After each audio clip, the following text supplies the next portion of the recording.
서명숙 73세. 남편을 떠나보낸 지 7년째 되는 해, 그녀의 하루는 언제나 똑같았다. 새벽 6시에 일어나 라디오를 틀고 아침을 간단히 먹고 오전에는 집안일을, 오후에는 시장을 보러 나간다. 저녁엔 홀로 밥을 먹고 일찍 잠자리에 든다. 딸 수진이는 가끔 안부 전화를 걸어오지만 바쁜 직장 생활과 육아로 자주 만나지는 못한다. 엄마 외롭지 않으세요? 라고 물어올 때마다 명숙은 괜찮다고 대답했다. 정말 괜찮다고 생각했다. 아니, 괜찮아야 한다고 생각했다. 그런 그녀에게 어느 가을날 뜻밖의 만남이 찾아온다. 그것은 시장 생선가게에서 고등어 2마리를 두고 벌어진 아주 사소한 해프닝이었다. 하지만 때로는 인생의 가장 큰 변화가 가장 작은 순간에서 시작되는 법이다. 73년을 살아온 서명숙에게, 그리고 75년을 살아온 박철수에게 인생의 마지막 장이 될 줄만 알았던 이야기에 새로운 페이지가 펼쳐지려 한다. 아주머니, 고등어 좀 크고 살이 통통한 걸로 2마리만 주세요.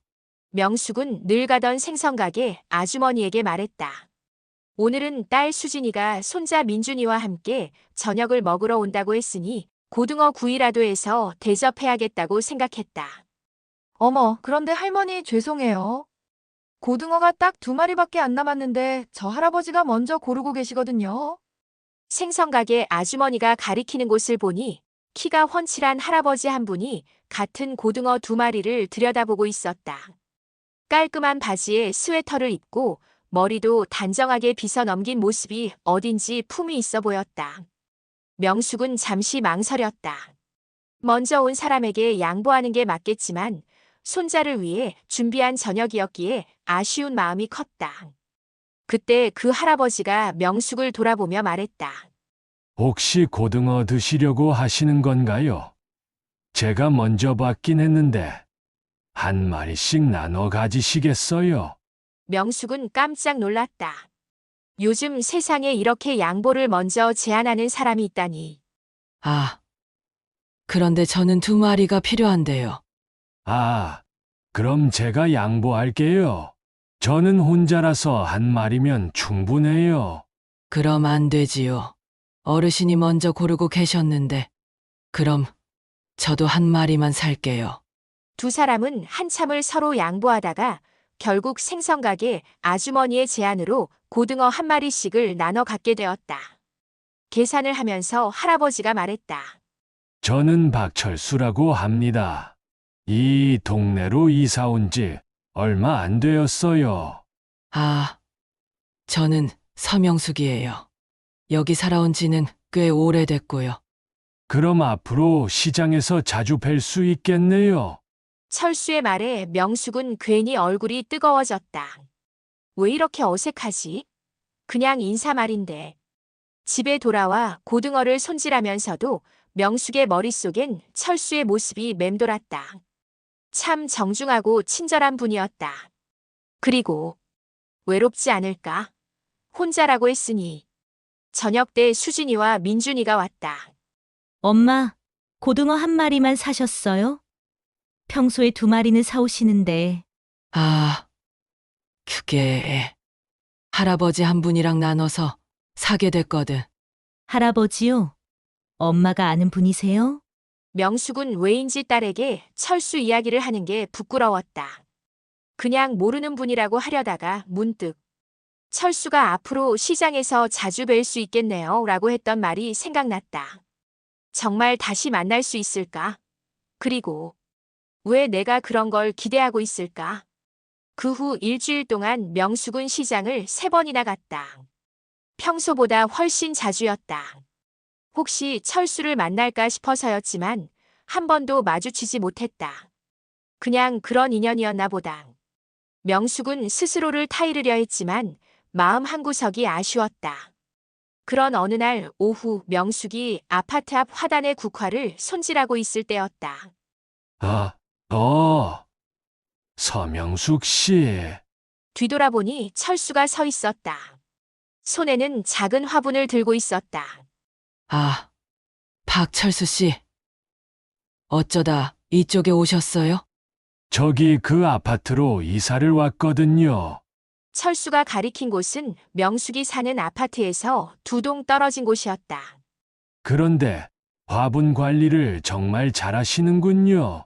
국화가 이렇게 예쁘게 피었네요. 명숙은 괜히 뿌듯했다. 꽃 기르는 거 좋아해서요. 남편이 살아있을 때부터 계속 갖고 왔거든요. 저도 꽃을 좋아해요. 그런데 잘 못 기르겠어요. 철수가 들고 있던 화분을 보여줬다. 이 베고니아인데 자꾸 시들어가요. 명숙이 화분을 들여다봤다. 아, 물을 너무 많이 주신 것 같아요. 베고니아는 흐익기 완전히 말랐을 때 물을 줘야 해요. 그래요. 매일 조금씩 줬는데 그게 잘못된 거예요. 차라리 며칠에 한 번씩 충분히 주는 게 좋아요. 철수는 고개를 끄덕이며 진지하게 들었다. 정말 모르는 게 많네요. 혹시 시간 있으실 때 화분 기르는 법 좀 알려주실 수 있나요? 명숙의 마음이 두근거렸다. 누군가 자신에게 뭔가를 배우고 싶어 한다는 게, 자신이 필요하다는 게 이렇게 기쁠 줄이야. 그럼요. 언제든지요. 그럼 내일 오후에 시간 괜찮으시면 근처 공원에서 산책이나 하면서 이야기할까요? 화분도 가져갈게요. 명숙은 잠시 망설였다. 이게 맞나? 이 나이에 남자분과 공원에서 산책을 한다고? 하지만 철수의 진정성 있는 표정을 보니 거절할 수가 없었다. 네. 좋아요. 그날 밤 명숙은 잠이 오지 않았다. 내일 뭘 입을까, 어떤 이야기를 할까 생각만 해도 가슴이 설렜다. 언제부터인가 잊고 살았던 감정이었다. 누군가를 기다린다는 것, 내일이 기대된다는 것. 남편을 떠나보낸 후 모든 내일이 그저 지나가야 할 시간이었는데, 거울 앞에 서서 흰머리를 만져보며 명숙은 생각했다. 이 나이에 이런 마음을 가져도 될까?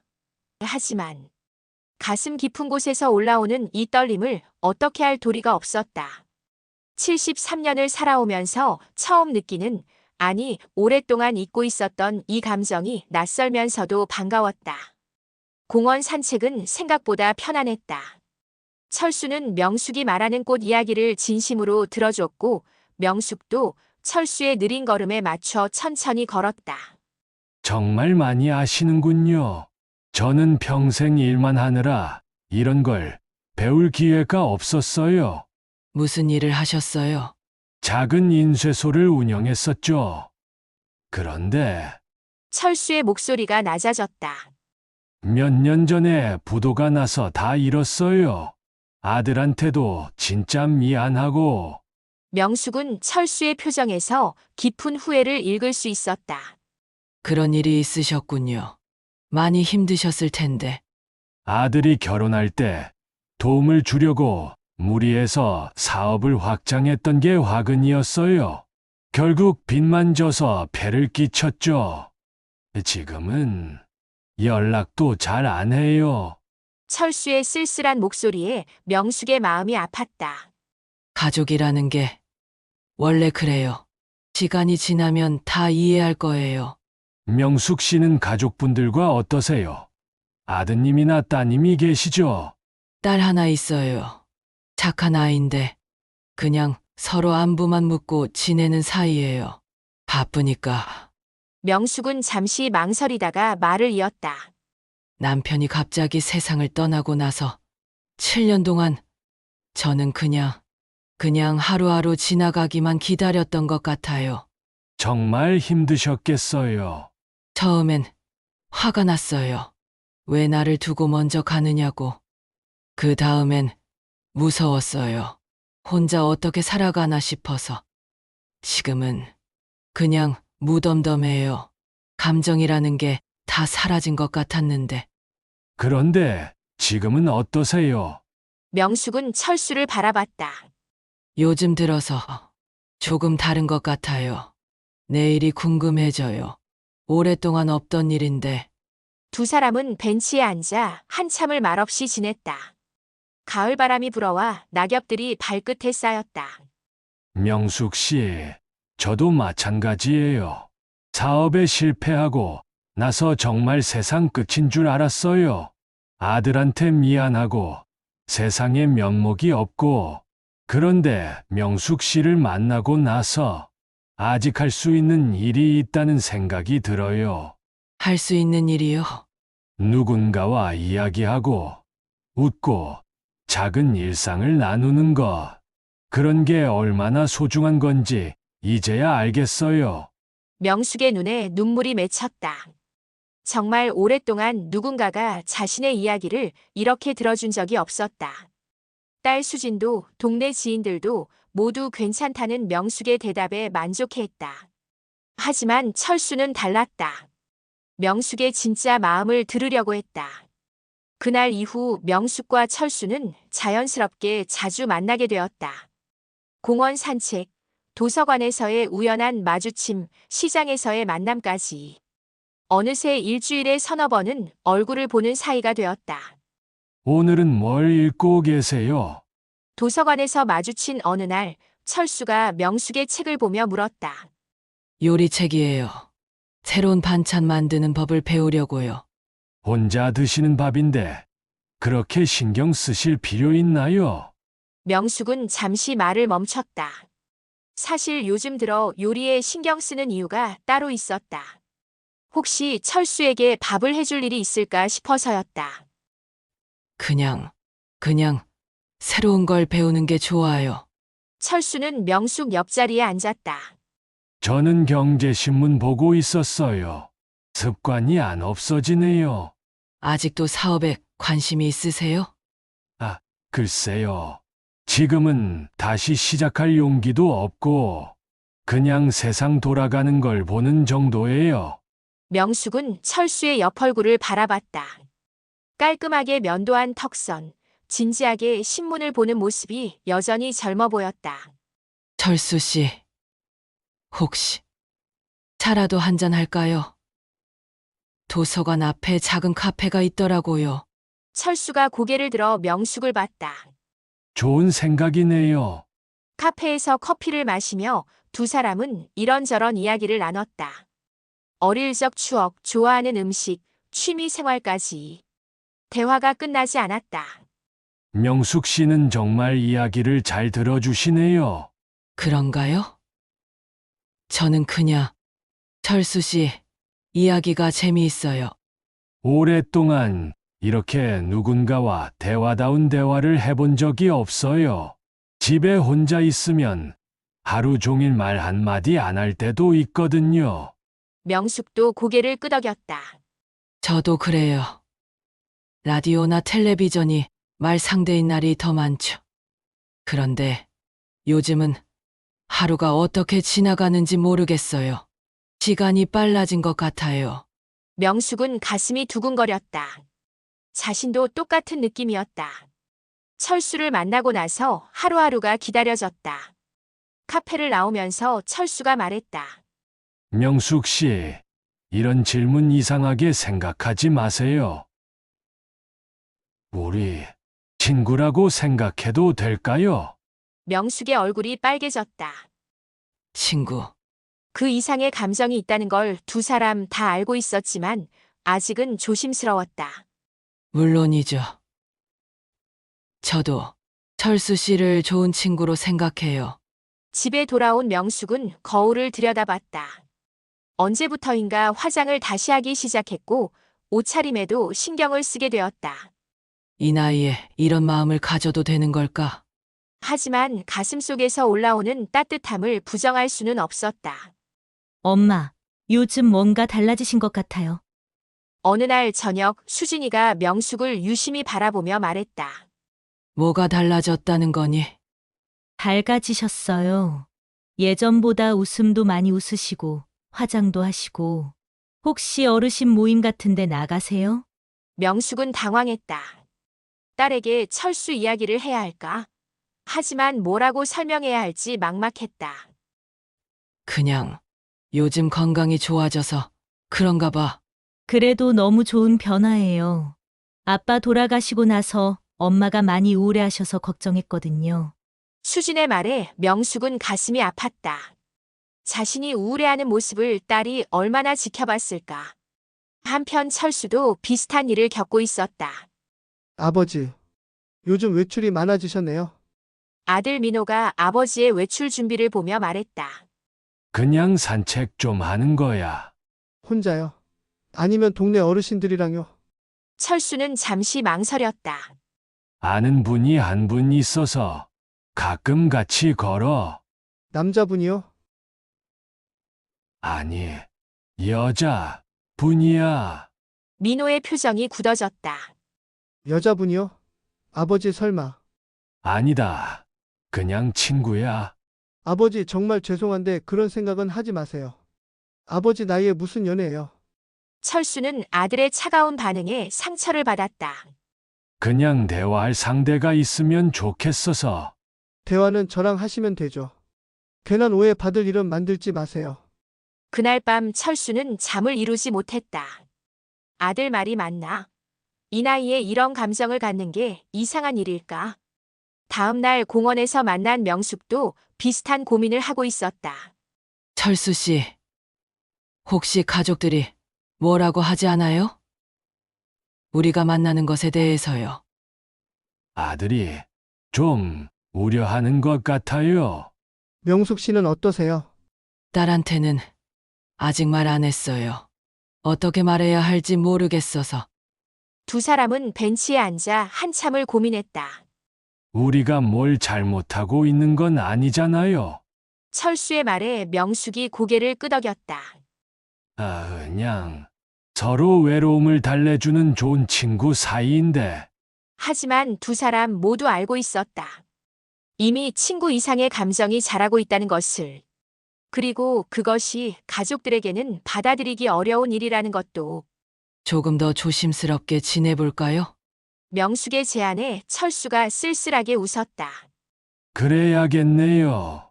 하지만 마음이란 게 그렇게 쉽게 조절되는 것이 아니었다. 며칠 동안 명숙과 철수는 만나지 않았다. 가족들의 걱정스러운 시선이 부담되어 서로 거리를 두기로 했던 것이다. 하지만 철수는 매일 명숙을 생각했다. 함께 걷던 공원길, 같이 마셨던 커피 맛, 명숙의 따뜻한 웃음소리까지. 이 나이에 무슨 연애냐는 아들의 말이 계속 머릿속을 맴돌았지만 가슴속의 그리움은 더욱 커져만 갔다. 명숙도 마찬가지였다. 시장을 가도 공원을 산책해도 철수가 보고 싶었다. 혹시 마주칠까 하는 기대와 동시에 마주치면 어떻게 해야 할지 모르는 걱정이 공존했다. 그러던 어느 날 아침 명숙의 문 앞에 편지 한 통이 놓여 있었다. 정성스러운 글씨로 서명숙 님이라고 쓰여 있었다. 명숙은 가슴이 두근거렸다. 편지를 받는 게 얼마나 오래된 일인가. 편지를 열어보니 철수의 정성스러운 글씨가 나타났다. 명숙 씨게 며칠 못 뵈었는데 어떻게 지내시는지 궁금합니다. 저는 명숙 씨가 보고 싶어서 매일 공원을 산책하지만 혼자 걷는 길이 이렇게 외로울 줄 몰랐습니다. 아들이 우려하는 말을 듣고 나서 혼란스러웠습니다. 정말 우리가 이상한 일을 하고 있는 걸까요? 하지만 가만히 생각해보니 제 인생에서 이렇게 누군가가 그리운 적이 몇 번이나 있었는지 모르겠습니다. 명숙 씨를 만나고 나서 제게도 아직 웃을 수 있는 힘이 남아있다는 걸 알았습니다. 매일 아침 일어나는 게 기대되고 내일이 궁금해졌습니다. 75년을 살아오면서 지금이 가장 행복합니다. 이런 마음을 갖게 해주신 명숙 씨께 감사드립니다. 만약 명숙 씨도 저와 비슷한 마음이시라면 내일 오후 3시에 공원 벤치에서 기다리겠습니다. 아니라면 이 편지는 그냥 한 노인의 외로운 마음이라고 생각해 주세요. 박철수 드림. 편지를 다 읽은 명숙은 눈물이 났다. 이렇게 진솔한 마음을 받아본 게 얼마나 오래된 일인가. 명숙은 하루 종일 고민했다. 내일 공원에 나가야 할까? 가족들이 걱정할 텐데 그래도 내 마음을 외면할 수는 없지 않을까. 저녁이 되어서야 명숙은 결심을 했다. 73년을 살아오면서 늘 누군가를 위해서, 가족을 위해서, 남편을 위해서 살아왔다. 이제는 나를 위해서 살고 싶다. 거울 앞에 서서 머리를 빗으며 명숙은 중얼거렸다. 서명숙, 이제 내가 행복해질 차례야. 다음 날 오후 2시 50분, 명숙은 공원 입구에 서 있었다. 가슴이 마치 20살 처녀처럼 뛰고 있었다. 공원 벤치에 철수가 앉아 있었다. 명숙을 보자 얼굴에 환한 미소가 번졌다. 와주셨군요. 그 편지. 잘 읽었어요. 두 사람은 나란히 앉았다. 어색함보다는 그리움이 더 컸다. 명숙 씨, 저 정말 솔직하게 말씀드릴게요. 명숙 씨를 좋아합니다. 이 나이에 이런 마음을 갖게 될 줄 몰랐는데, 명숙의 얼굴이 빨개졌다. 철수 씨, 괜찮다면 저와 함께 시간을 보내주세요. 가족들이 반대해도, 사람들이 이상하게 봐도, 우리가 행복하면 되는 거 아닐까요? 명숙은 한참을 생각했다. 그리고 천천히 입을 열었다. 저도 철수 씨가 좋습니다. 정말 오랜만에 느끼는 감정이에요. 무서우면서도 설레요. 철수가 명숙의 손을 살짝 잡았다. 그럼 우리 당당하게 지내봐요. 그날 저녁 명숙은 딸 수진에게 전화를 걸었다. 수진아, 엄마가 할 얘기가 있어. 네, 엄마. 무슨 일이세요? 엄마가 요즘 좋은 분을 만나고 있어. 전화 너머로 잠시 정적이 흘렀다. 좋은 분이요? 혹시 남자분인가요? 그래, 박철수라는 분인데 정말 좋은 사람이야. 엄마, 그게 무슨 말씀이세요? 엄마 나이에 수진아, 엄마 말 끝까지 들어봐. 아빠 돌아가시고 나서 7년 동안 엄마가 얼마나 외로웠는지 너도 알잖아. 그런데 철수 씨를 만나고 나서 다시 웃을 수 있게 됐어. 하지만 엄마, 엄마도 사람이야. 외롭고 누군가랑 이야기하고 싶고 함께 있으면 행복한 사람이 있으면 좋은 거 아니야? 수지는 한참을 말이 없었다. 그동안 어머니가 얼마나 외로워했는지 모르는 바는 아니었다. 엄마가 행복하시면 저도 좋아요. 그런데 너무 급하게 하지는 마세요. 고마워, 수진아. 천천히 시간을 두고 생각해봐. 그분도 정말 좋은 분이거든. 한편 철수도 아들 민호와 진지한 대화를 나눴다. 아버지 정말 심각하게 생각하고 계신 거예요? 민호야, 아버지가 사업 실패하고 나서 얼마나 힘들어했는지 너도 알잖아. 그런데 명숙 씨를 만나고 나서 다시 살아갈 힘이 생겼어. 하지만 주변에서 뭐라고 할까봐 걱정돼요. 남들 시선이 뭐가 중요해. 아버지가 행복하면 되는 거 아니야. 민호는 아버지의 진심 어린 표정을 보며 마음이 복잡했다. 사실 아버지가 혼자 계실 때가 더 걱정이었다. 한번 뵐 수 있을까요? 어떤 분인지. 철수의 얼굴이 밝아졌다. 정말 명숙 씨도 기뻐하실 거야. 한 달 후 작은 식당에서 명숙과 철수 그리고 수진과 민호가 함께 식사를 했다. 처음엔 어색했지만 점차 자연스러운 분위기가 되었다. 어머니 아버지가 어머니 이야기만 하세요. 정말 좋아하시나 봐요.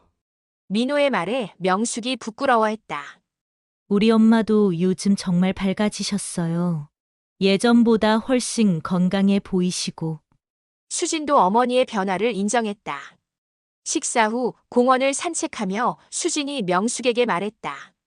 엄마, 박 아저씨 정말 괜찮은 분 같아요.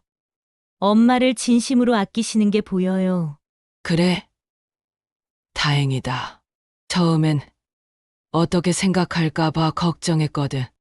엄마가 행복해 하시는 모습 오랜만에 보는 것 같아요. 아빠도 천국에서 기뻐하실 거예요. 명숙의 눈에 눈물이 맺혔다. 딸의 이해와 응원이 이렇게 고마울 줄이야. 그날 밤 철수와 명숙은 공원에서 단둘이 산책했다. 가족들이 받아들여줘서 다행이에요. 처음엔 걱정했는데 역시 가족은 가족이네요. 철수 씨, 우리 내년에 여행 한번 가볼까요? 바다 보러. 철수가 명숙의 손을 잡았다. 좋은 생각이에요. 제주도는 어떨까요? 제주도. 좋겠네요. 남편이랑도 가보지 못한 곳인데. 그럼 계획 세워봐요. 우리 둘만의 특별한 여행. 벤치에 앉아 별을 바라보며 명숙이 말했다. 73년을 살아오면서 이런 날이 또 올 줄은 몰랐어요. 저도 그래요. 75년 만에 처음 느끼는 감정들이 많아요. 앞으로 우리 어떻게 지낼까요? 천천히 하루하루 행복하게 지내면 되는 거 아닐까요? 서두를 필요 없어요. 명숙이 철수를 바라봤다. 달빛 아래서도 따뜻한 미소를 짓는 그의 모습이 고마웠다. 철수 씨 만나서 정말 행복해요. 저도 명숙 씨 만나서 인생이 다시 시작된 기분이에요. 두 사람은 손을 잡고 천천히 집으로 돌아갔다. 70이 넘은 나이에 찾은 사랑이었지만 20살 연인처럼 설레는 마음은 똑같았다.